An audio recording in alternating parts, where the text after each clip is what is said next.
My name is Rabbi Michael Paley, and I am the Scholar-in-Residence at UJ Federation of New York.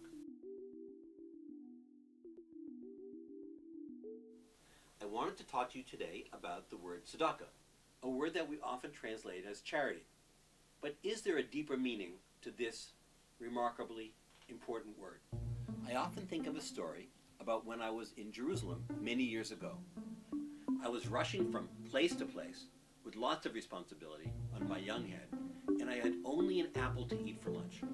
I took the apple out of my pocket, and just as I was about to eat it, a guy comes over to me and he says, "Can I have your apple?" I, of course, was startled, and I said, "No, it's my lunch. I'd be pleased to give you some money, and you could buy your own apple, but this apple is mine." He said to me, "You think I need the apple for me? You think I can't find anything else to eat today? This apple is an apple that you need to give me. You need to do an act of tzedakah immediately." I was startled by this. But, I gave him the apple. I didn't know what else to do. I saw him, before my eyes, transform a little bit. That day was a day in which my vision was a bit more narrow. The way I saw the world widened, and my vision was restored. Tzedakah comes from the word tzedek. The word tzedek is often translated as justice, but I would rather translate it as justify.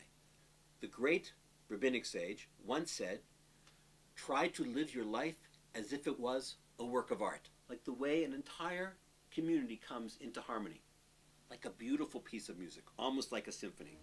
Suppose when we walked outside, and instead of seeing just one person here or one person there, if you saw all the people, even the people that you usually miss, that you see right past, or you don't even notice them at all.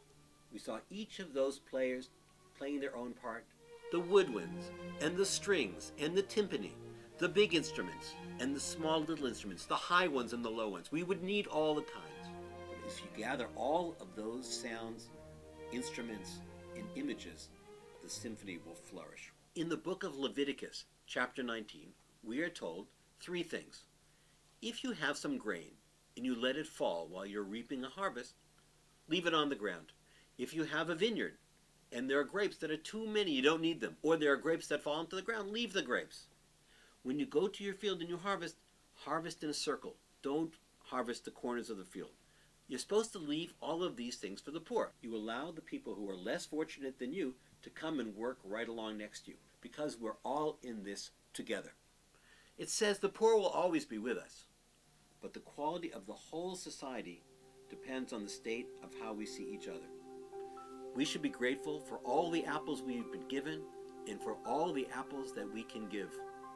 There, we will see the great justification of reality, and in there, we can improve the quality of the symphony for us all.